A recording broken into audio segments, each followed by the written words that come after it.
all my young wizards and muggles out there. I'm here to read you a special fairy tale. Now, this is not an ordinary fairy tale. This is a wizard fairy tale from the tales of Beetle the Bard, and we will be reading The Wizard in the Hopping Pot. Let's get started, shall we? There once was a kindly old wizard who used his magic generously and wisely for the benefit of his neighbors.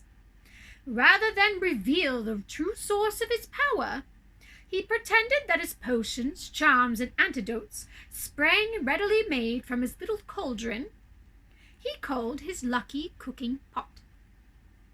From miles around, people came to him with their troubles, and the wizard was pleased to stir his pot and to put things right. This well-beloved wizard lived to a goodly age, then died, leaving all his chantels to his only son. This son was of a very different disposition to his gentle father. Those who could not work magic were, to his son's mind, worthless, and he had often quarreled with his father's habit of dispensing magical aid to their neighbors. Upon the father's death, the son found hidden inside the old cooking pot was a small package bearing his name. He opened it, hoping for gold, but found instead a soft, thick slipper, much too small to wear, but with no pair.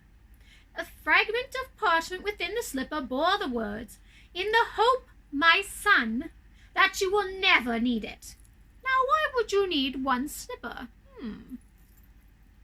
Now remember that, children. The son cursed his father's age-softened mind, threw the slipper back at the cauldron, resolving to use it henceforth as a rubbish pail. That very night, a peasant woman knocked at the door. "My granddaughter is afflicted by the crop of warts, sir," she told him. "Your father used to mix a special poultice in that old cooking pot." "Begone!" cried the wizard. "What care I for your brat's warts?" And he slammed the door in the old woman's face. At once there came a loud clanking and banging from the kitchen. The wizard lit his wand and opened the door. And there, to his amazement, he saw his father's old cooking pot. It had sprouted a single foot of brass and was hopping on the spot in the middle of the floor, making a fearful noise on the flagstones. The wizard approached. Now this is what the wizard saw. See, the pot has a foot now. It's in wonder, but fell back hurriedly when he saw the whole of the pot's surface was covered in warts. "Disgusting object!" he cried. He first tried to vanish the pot, then he tried to clean it by magic, and finally to force it out the house. None of his spells worked, however, and he was unable to prevent the pot hopping after him out of the kitchen, and then following him up to bed, clanking and banging loudly on every wooden stair. The wizard could not sleep all night for the banging of the warty old pot by his bedside, and the next morning the pot insisted upon hopping after him to the breakfast table. Clang, clang, clang went the brass-footed pot, and the wizard had not even started his porridge when there came another knock at the door. An old man stood on the doorstep. "'Tis my old donkey, sir," he explained. "Lost she is, or stolen, and without her I cannot take my wares to market, and my family will go hungry tonight." "And I'm hungry now," roared the wizard, and he slammed the door upon the old man. Clang, clang, clang went the cooking pot's single brass foot upon the floor, but now its clamor was mixed with the brays of a donkey and the moans of human hunger, echoing from the depths of the pot. "Be still, be silent," screeched the wizard, but not all his magical powers could quiet the warty pot. which hopped at his heels all day, braying and moaning and clanking no matter where he went or what he did. Oh dear. That evening there came a third knock at the door, and there on the threshold stood a young woman, sobbing as though her heart would break. "My baby is grievously ill," she said. "Won't you please help us? Your father bade me if I were in trouble."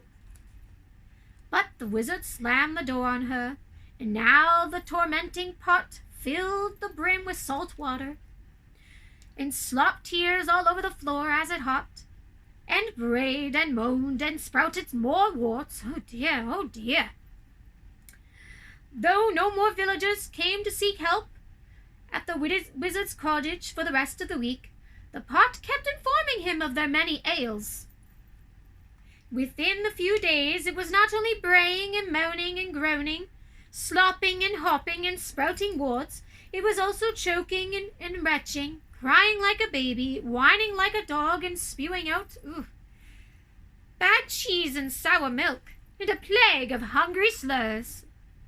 The wizard could not sleep or eat with the pot beside him, but the pot refused to leave, and he could not silence it or force it to be still. At last the wizard could bear it no more. "Bring me your problems, all your troubles, all your woes," he screamed, fleeing to the night. With the pot hopping behind him along the road into the village. "Come, let me cure you, mend you, and comfort you. I have my father's cooking pot, and I shall make you well." And with the foul pot still pounding along behind him, he ran up the street, casting spells in every direction. Inside one house, the little girl's warts vanished as she slept.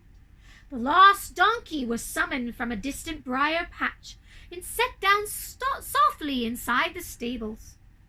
The sick baby was doused in tea and woke well and rosy. At every house of sickness and sorrow, the wizard did his best, and gradually the cooking pot beside him stopped groaning and retching and became quiet, shiny, and clean. "Well, Pot?" asked the trembling wizard as the sun began to rise. The pot burped out one single slipper he had thrown into it, and permitted him to fit it on the brass foot. Together they set off back to the wizard's house, the pot's footsteps muffled at last. But from that day forward the wizard helped the villagers like his father before him, lest the pot cast off its slipper and began to hop once more. Now, did you all enjoy that story, my friends? I guess we found out why the father left him with one slipper. Well, I hope you all enjoyed that magical wizarding story today, and I hope you will all staying safe and still having fun. Make sure you're washing those hands. Goodbye, everyone. Goodbye.